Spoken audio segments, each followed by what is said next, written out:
Hello guys, so for today's video, nandito kami ngayon sa sentro ng Como, mag-iikot-ikot sa Christmas Bazaar. So kasama ko yung friend ko na si Mika. So tara at samahan nyo kami.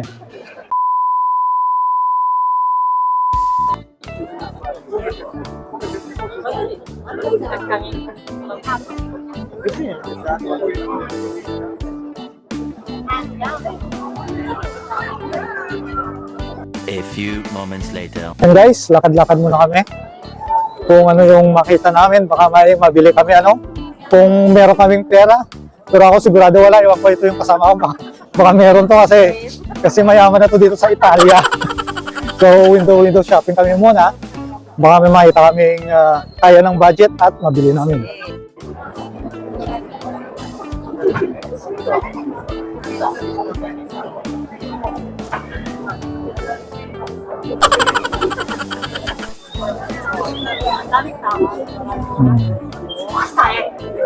So as you can see guys, ang daming tao ngayon.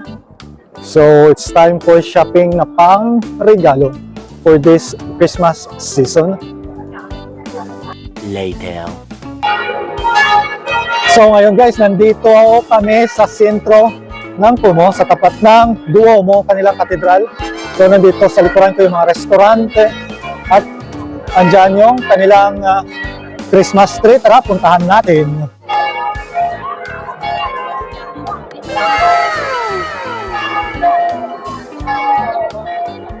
Dito kami ngayon guys sa tapat ng Christmas tree ng Como, sa tapat ng kanilang Duomo, simbahan. So ayan. So ikot-ikot kami dito. So maraming tao, maraming nagpapapicture. Siyempre Christmas season ngayon.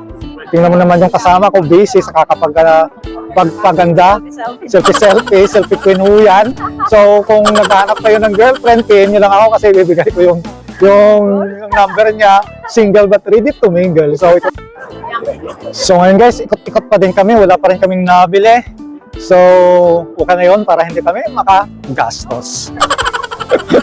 Kasi magmamakdo daw siya, pero ako parang wala akong balak magmakdo. Kasi di ko na pwede sabihin ko ano yung rason. Kasi may malalim na rason. Baka may magalit sa atin, kaya wag na muna kontrahin. So sunod na. A few moments later. So maganda sa part na to dahil kukunti yung tao, unlike sa lugar doon. Later. Ngayon guys, nandito kami sa train station. So bumili lang ako ng ticket kasi bukas ng umaga is pupunta ako ng Philippine Consulate sa Milano. May asikasuhin lang. So dumaan muna kami dito bago ituloy ang aming gala.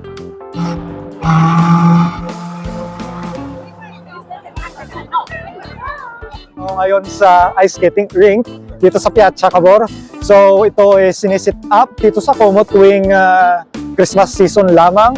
So ngayon titingnan natin kung maganda nga ba yung ice skating rink na sinit up dito sa Como. So tara!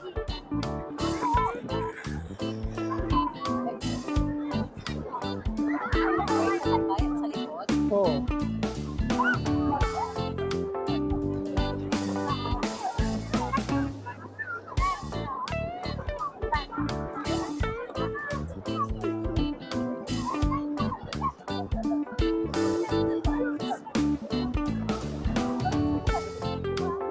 The next day.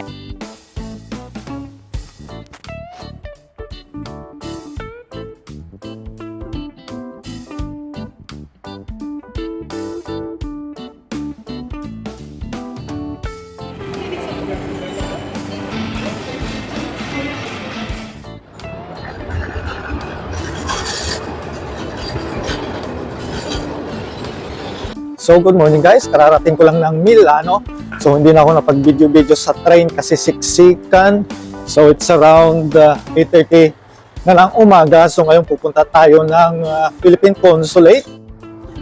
So at isa pa guys, hindi ako nag-video kasi nga isang rason punuan. Tas minsan delikado din pag naglalabas-labas ka dito ng mga gadget. Kasi kahit Milano ito, Italy, marami ditong pickpockets at snatcher. Lalong-lalo na sa mga train at metro at buses.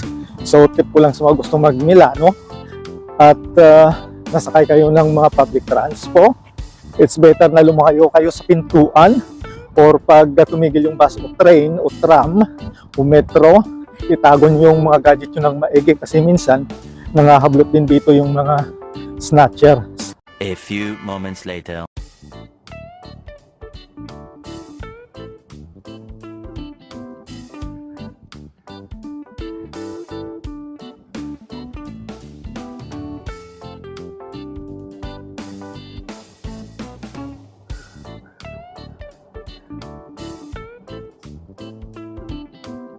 So ngayon guys, nandito ako sa loob ng Cairoli na Kastelo. So dito ako dumaan from Milano Cadorna papunta ng sakayan ng tram na papunta ng Philippine Consulate. So dito na ako dumaan kasi medyo malapit lang naman dito yung sakayan ng tram, sa tapat lang nito. Kumpara mag-metro pa ako, gagastos pa ako ng kulang-kulang 3 euro sa pamasahe. Dito pag nilakad ko, wala pa nga sigurong 500 meters from Milano Cadorna. So dito na ako dumaan. Yan ito guys, so kukunti yung tao ngayon kasi nga Lunes, lahat ng tao nasa trabaho at nasa school. So ngayon, pupunta na tayo ng sakayan ng tram papunta ng Philippine Consulate.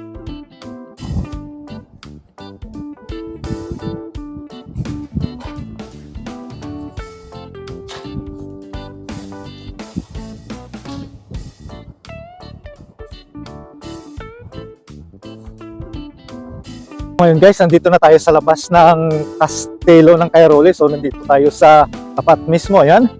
So bali doon lang banda yung sa may kabayo na yan, o yung monumento na nakikita nyo, ayan sa likod. So dyan banda yung sakayan ng tram papuntang Philippine Consulate. So malapit lang din naman ito dito at sa stasyone o station ng Milano Cadorna. So tara!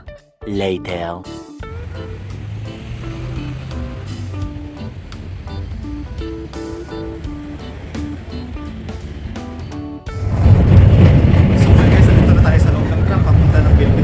So, medyo lang ako kasi may pasahero ngayon. So, makatapos ng Philippine Consulate, gagala tayo sa sentro ng Milano. 3 hours later. So, yun guys, tapos na tayo sa Philippine Consulate. So, nakakapag-register na tayo sa OWA at ganoon na din sa COMELEC para makaboto tayo tuwing eleksyon. Ma-practice natin yung rights natin. So, napabili pa ako ng mga kakanin kasi may mga Pinoy na nagtitinda ng mga kakanin doon sa labas ng Philippine Consulato. So ngayon, gagala konti at uuwi kasi meron pa tayong trabaho mamayang gabi. So kita-kits tayo sa Duomo. Later. Tayo sa tapat ng Duomo Milano. So mag-iikot-ikot tayo dito konti. At pupuntahan din natin yung galleria. Tapos mag-iikot tayo doon konti din para hanapin yung mga sumisikat sa TikTok na mga pickpockets dito sa Milano. Ikot-ikot muna tayo. Tapos may balak akong puntahan na negosyo, may bibilhin ako.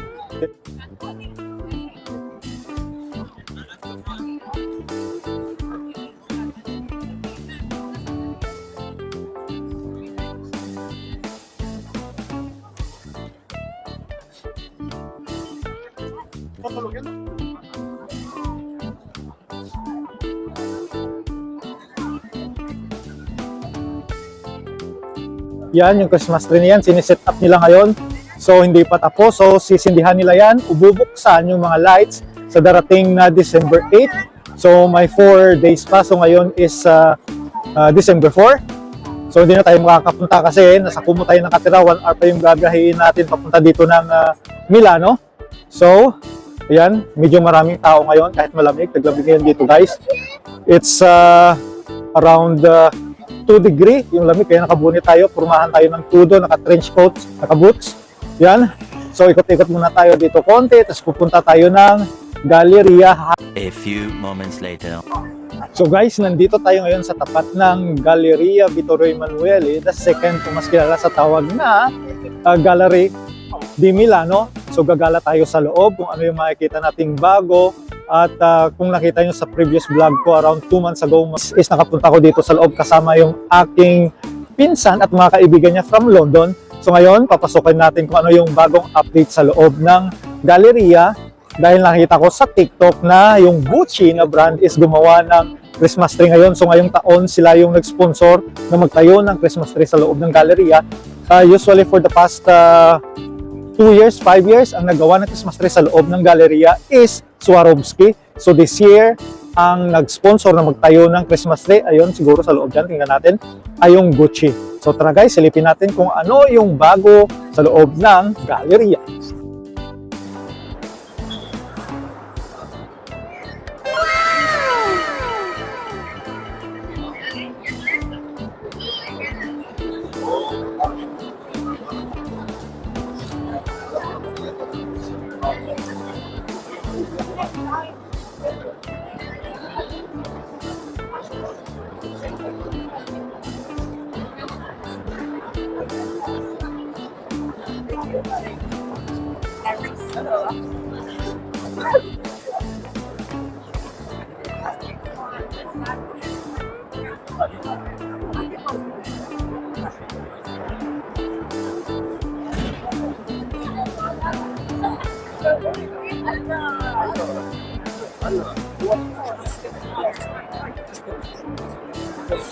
Allora, guardiamo.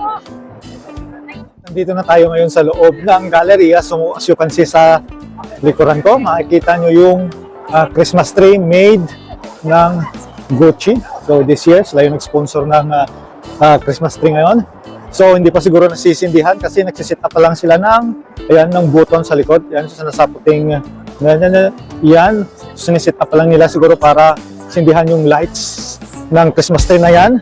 So sabi ko nga, nung nakaraan na usually dito sa Milano is nag-light up sila ng mga decoration, Christmas decoration nila tuwing December 8. So guys, ikot-ikot tayo dito sa loob, sa labas na tayo dahil may pupuntahan pa tayong negosyo, may balak akong bilihin.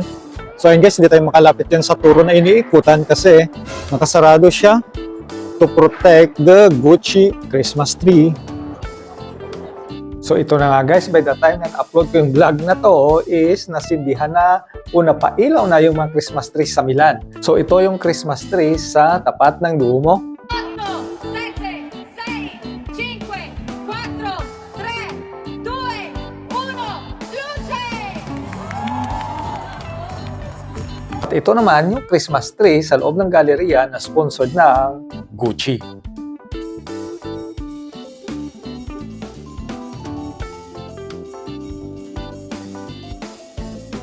So ngayon, balik tayo sa vlog. So ngayon guys, palabas na tayo ng galleria. So medyo dumadami na yung tao kasi it's around 11 na ng umaga. So mag-iikot-ikot muna tayo sa labas konti. Later.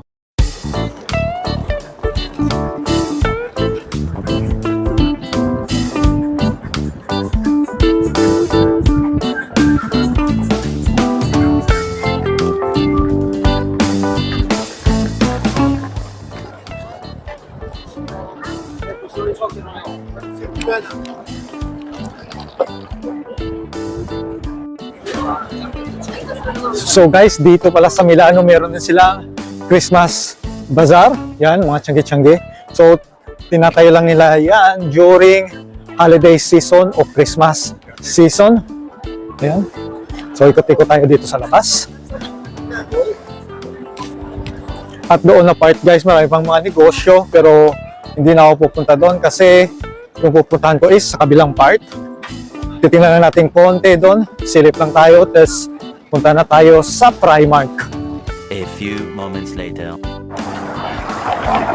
So guys, ngayon papunta na tayo ng Milano Cadorna para bumalik ng Como. So nakapamili ako konti, isang pants, jogger na jogging pants at mga medyas. So ngayon, kakain muna tayo sa Burger King bago sumakay ng train pabalik ng Como.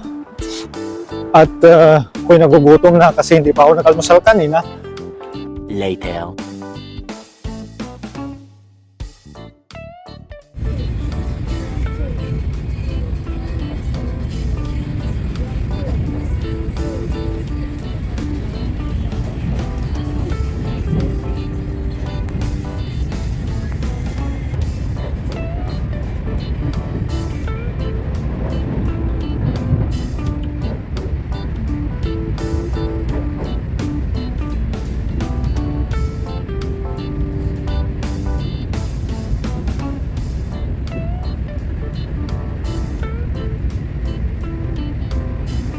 1 hour later.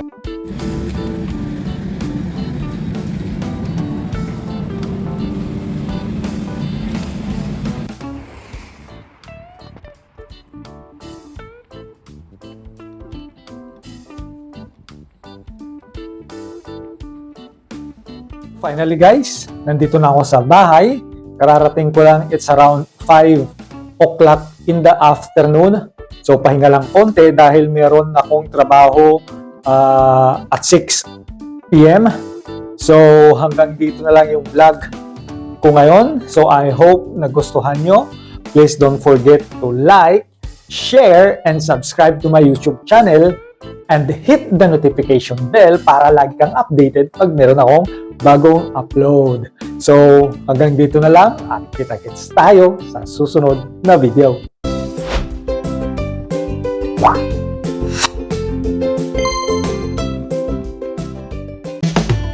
Thank you for watching. Don't forget to subscribe, like, share, and comment down.